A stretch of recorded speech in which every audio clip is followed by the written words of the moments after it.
Hi everyone.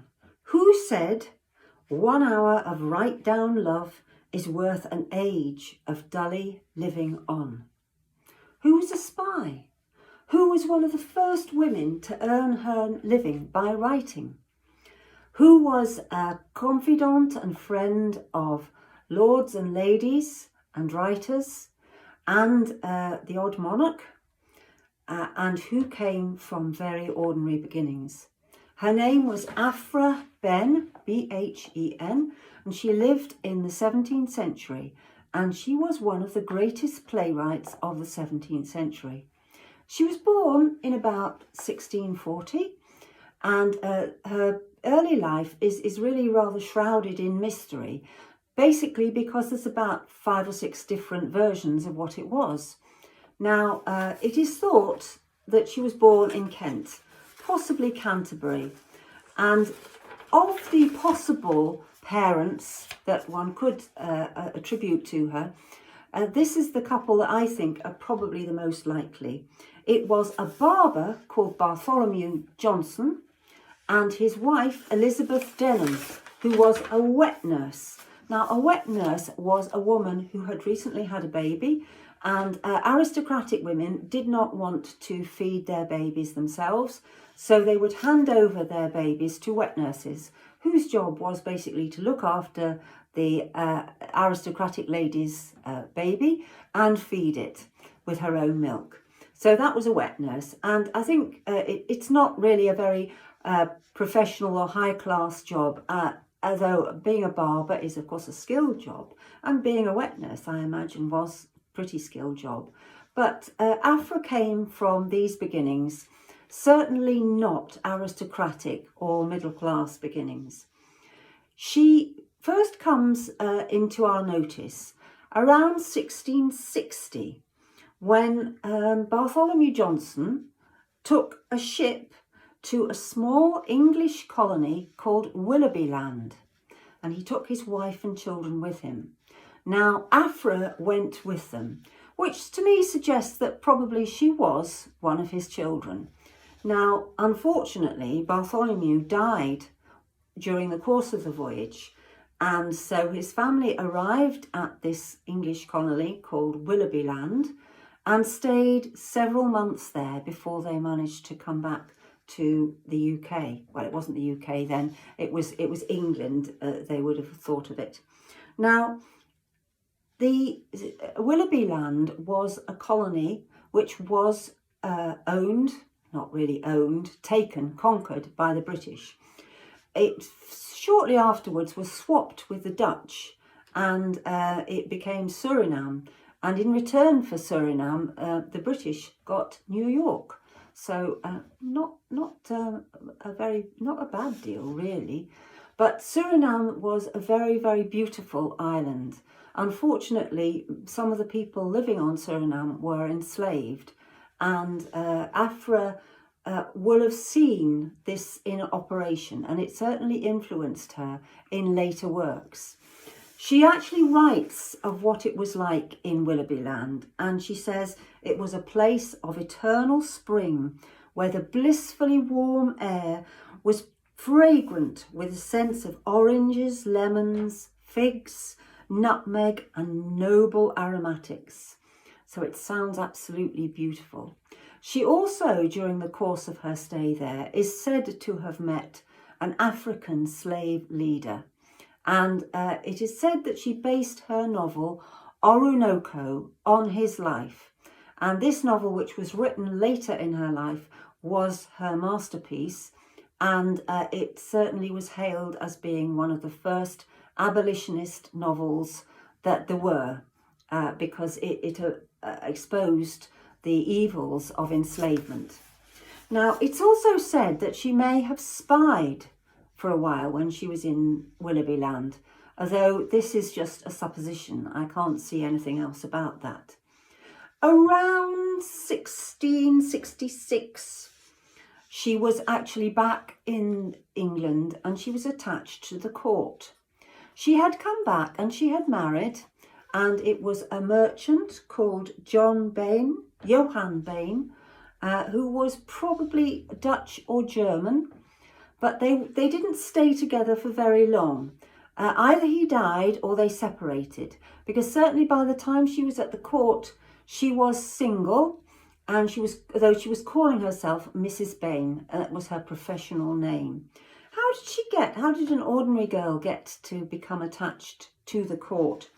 Well, it is said that she knew Thomas Culpeper, who was a colonel, and he was attached to the court, and so it's possible that she got into the court through him.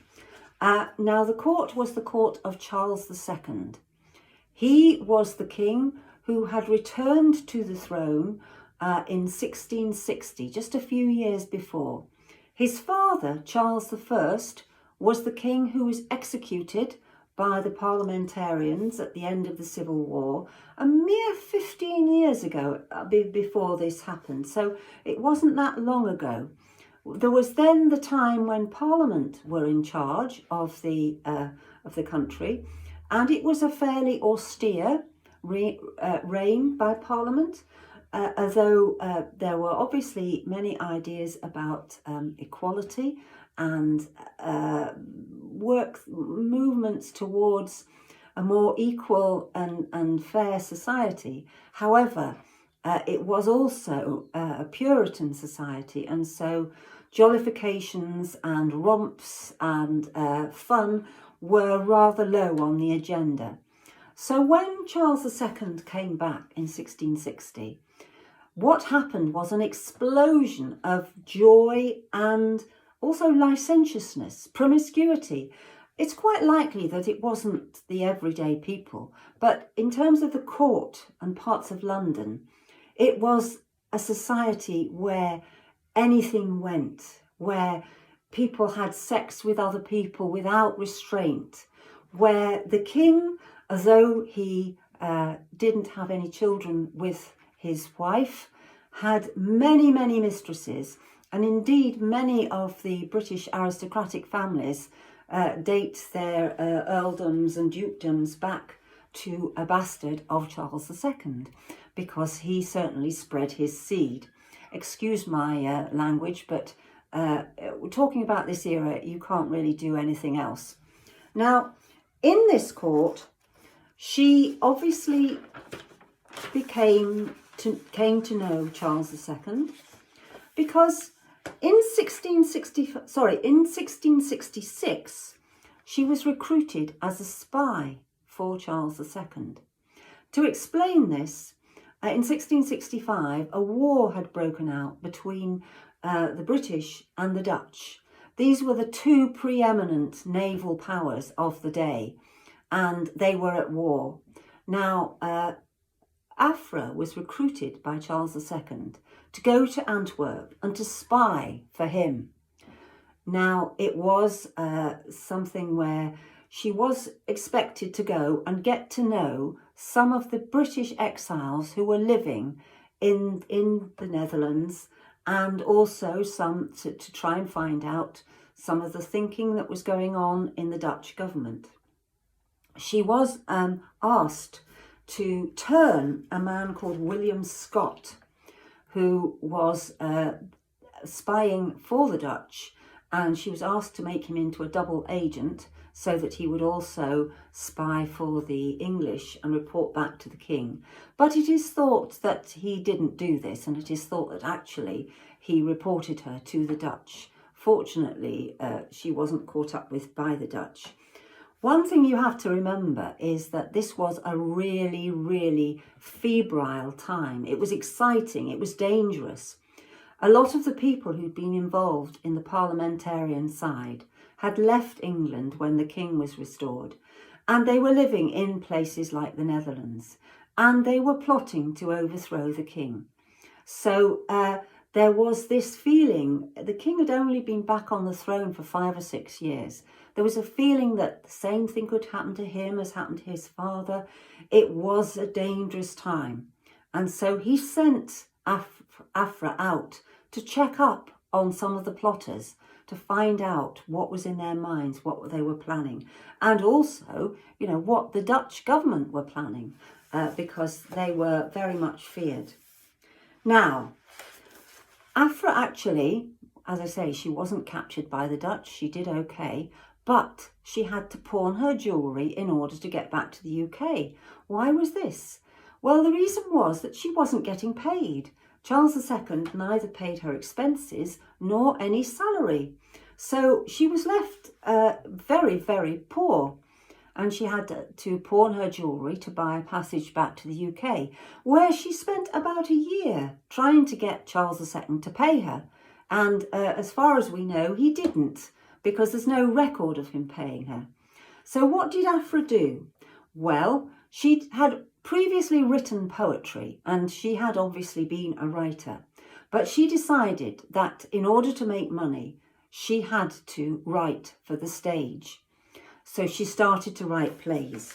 And she started to write plays for the Duke's Company and the King's Company.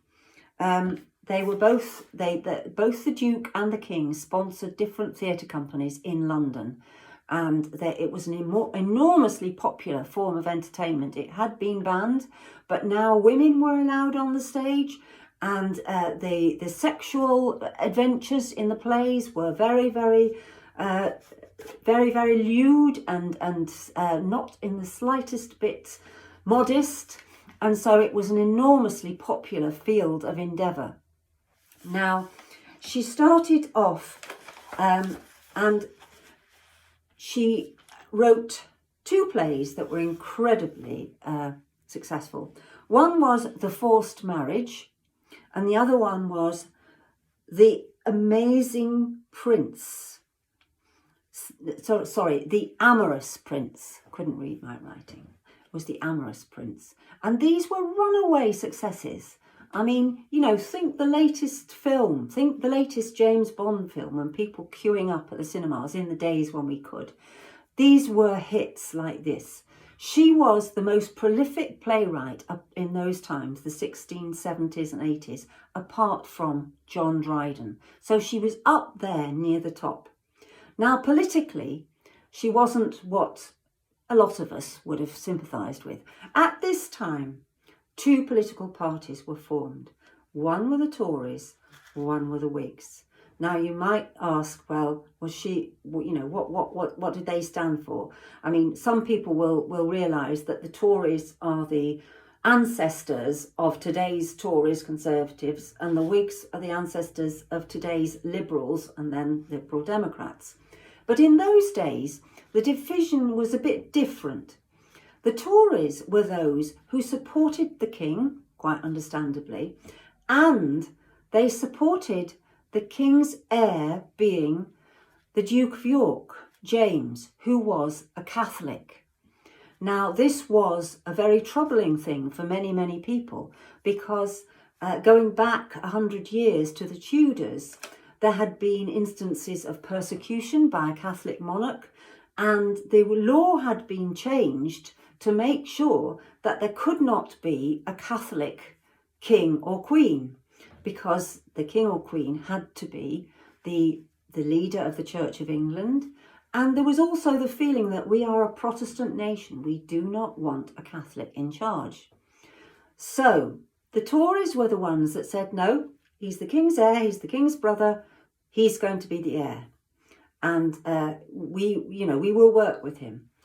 The Whigs were the ones that said, no, we cannot have a Roman Catholic as our king when the present king dies. And they wanted to inherit the throne Mary, James's daughter, who was Protestant and who also was married to the King of the Netherlands. So the problem with this was that, of course, the English and the Dutch were at that time at war, and on and off through those years. And so there was a distrust of this as well. And it was like people between a rock and a hard place. And the king didn't help because he didn't have any legitimate heirs through his wife. Despite having probably at least a score of illegitimate children, there was this choice, you know, what should we do when the king dies? So to explain that, Aphra was a Tory.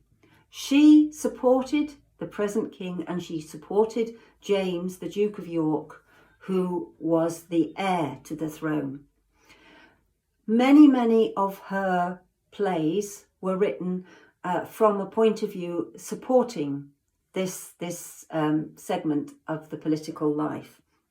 And they were very popular with the Tories and with Londoners who were largely Tories. Although at one point she did get thrown into, well, she got arrested. I don't think she was thrown into a common jail, or at least not for very long. She was arrested on the king's orders because she wrote a play that was sarcastic about one of the king's illegitimate sons, James, the Duke of Monmouth.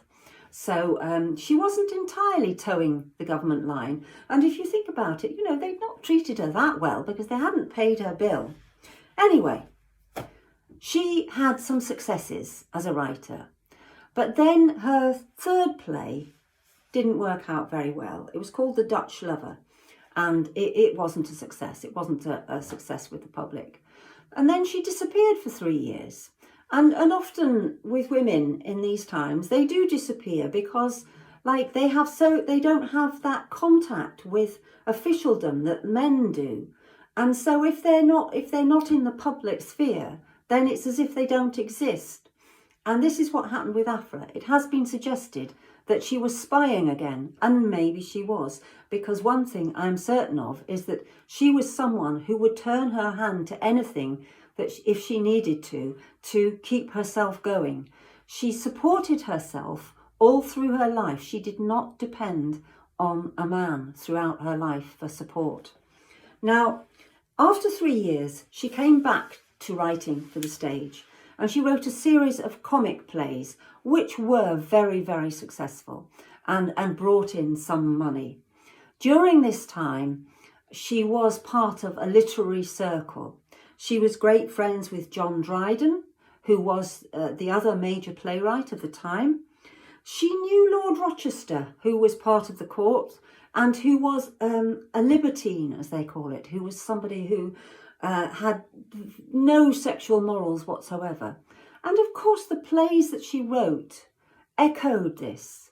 And in later years, she wasn't studied because it was felt that she was too rude, she was too crude. But don't forget, this was the time she was living in. This is the time she had to respect in order to earn her living. She wrote poetry as well. One of her most famous poems is called The Disappointment, and it's about an incident of impotence by a male lover as seen from his female lover's point of view. And so you can see that the subject she covered, certainly the Victorians would not have been keen. She was very to the point. There was no kind of hiding around and kind of being modest and all of that kind of thing. So she really did strive to get the populace on her side, to write what the populace wanted. She continued writing until just before her death, and showing that she is more than a playwright, just a year before she died, she published a translation of a French book, which was called A Discovery of New Worlds. And she must have been extremely good at French to be able to translate this. It was called in French, Entretien sur la